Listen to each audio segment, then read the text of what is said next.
आप लोग जो काम कर रहे हो वो ऑपरेटिंग सिस्टम को तैयार करने का काम कर रहे हो। एक बार ऑपरेटिंग सिस्टम अगर ठीक हो गया तो मैं गारंटी ले रहा हूं कि इस ऑपरेटिंग सिस्टम के ऊपर नशे का ऐप चल ही नहीं सकता।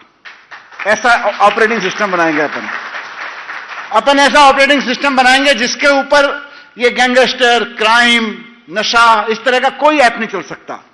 इसके ऊपर चलेगा मैंने बोला था ना कल, करेज, एंटरप्रेन्योरशिप, नई उम्मीदों का ऐप चलेगा। तो एक नया ऑपरेटिंग सिस्टम हम लोग बनाने की तैयारी कर रहे हैं। मुझे बहुत खुशी है, मैं इन सब युवाओं के साथ इंटरेक्ट कर रहा हूं। इन्होंने इस ट्रेनिंग में आने से पहले ही, जो गोल्डी जी ने बताया, कितनी 1600, इन्होंने इस ट्रेनिंग में आने से पहले ही इस ट्रेनिंग में आने की योग्यता थी मान साहब, कि भाई आप युवा हो, इससे योग्यता नहीं हो जाती है। आप कहीं यूथ के रूप में एक्टिव हो, इससे भी योग्यता नहीं हो जाती है।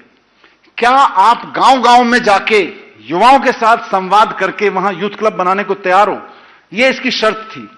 और उस शर्त पे इनको खरा उतरना था। उस पे खरा उतरने के लिए इन सब लोगों ने जाके 1600 पिंडों में जाके मीटिंग की है। उसके बाद ये पास होके आए हैं। तो यहां आने से पहले ही 1600 गांव में जा जाके मीटिंग कर चुके। लक्ष्य है 17,000 गांवों और वार्डों में जाके यूथ लीडर्स खड़े करने हैं इनको, इन 100 लोगों को।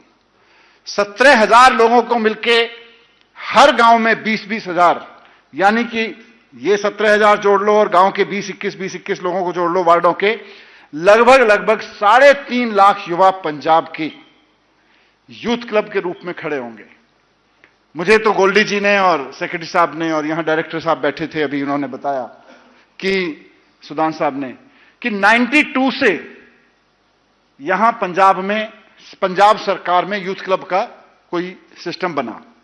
लेकिन 92 से जो यूथ क्लब बने या अभी भी जो बने थे, माने हमारे आपकी सरकार आने से पहले, वो सब 700-800 यूथ क्लब थे पूरे पंजाब में, और बस फॉर्मेलिटी के लिए थे।